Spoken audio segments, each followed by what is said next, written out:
Y'all, I got something I want to talk about. Welcome to another Life According to Him.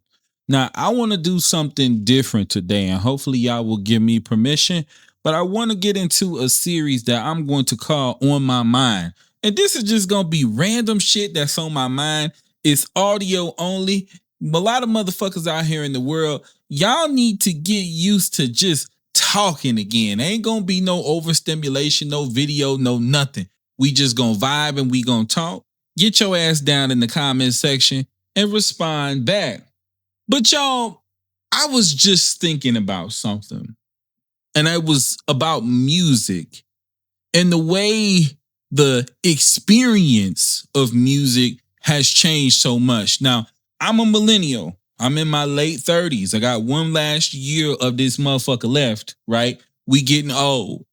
I'm a part of the last generation of people who knew life before the internet and after, right? So we are kind of like a bridge generation between the old school and the new school. We got both, right? So that means that if you are a millennial or older, y'all gonna know exactly what I'm talking about today. But I was talking to a younger individual who I work with, he's one of my employees, and he's in his early 20s, right? In his in 20 plus years ago, I was in high school. I was a teenager. I was a young adult, right? And the experience of how we consumed music was so different, right? Completely and totally different. The internet has changed everything. And I was talking to him about how music doesn't hold the importance in people's lives, this younger generation, that it did ours, right? Because there was a whole fucking ritual around consuming music when we were growing up, right? Even as far back as the early 2000s, I would say, we were still going to record stores. And these kids will never understand the event or the ritual of having to get in the car, right? When we know that somebody's album is about to drop and we want it, we got to get in the car, go to the mall, go to the record store, wherever that may be. And first and foremost, hope that that shit is actually in stock, right? But then not only that, you got to go through a sea of albums, cassette tapes, CDs, records, if that's what you came for. And you got to go through them in alphabetical order looking for the album that you came for, right? That was a part of the experience, right? It connected us to music in an entirely different way than people are connected to it now, right? When somebody's album drop, a person just picks up their phone, goes directly into the Spotify, Apple Music, wherever the hell your ass may consume it, and push a button and just start listening to that shit, right? It takes a part of the ritual away because it don't take shit to get into a new album these days. You ain't got to go nowhere. You ain't got to work for shit. All you need is a little $10 subscription or however much you pay, and you in there. For every motherfucking album that ever motherfucking lived on this planet, you in there, right? But then the next part of that, outside of the store, when we wanted to listen to music back in the day, shit, there was no streaming yet, right? And the closest we got to streaming was download music from LimeWire or Napster and hoping that we didn't download no virus, and then hoping that somehow the internet don't get disconnected because somebody didn't called in that motherfucker, and then hoping that when the damn song finally do download after the shit been downloading for a whole fucking 24 hours, that the song ain't motherfucking corrupted, or it don't got some shit that plays over the background like AOL music, first listen. Y'all remember that shit. If y'all millennials are older, y'all remember burning motherfucking CDs.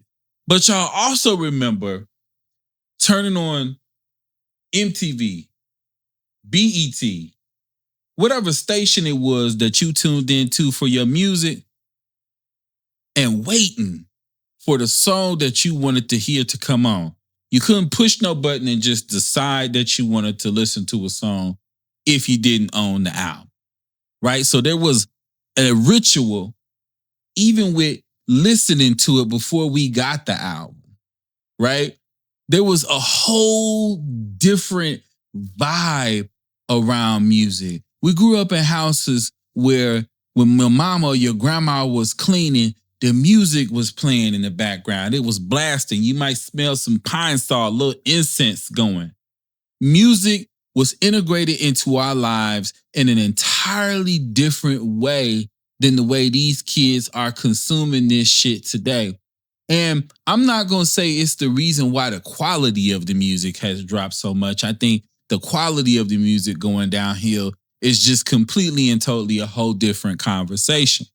But just overall, the experience of this new content, now the old music that we grew up with and so on and so forth, that shit is still the same. We can listen to it anytime we want to. It still feels the same. It still takes us to the same place, right? A lot of those albums from back in the day, we can remember exactly how the fuck we came into ownership of that motherfucker. For example, they just talked about Tweet's first album, Southern Hummingbird, just motherfucking went platinum.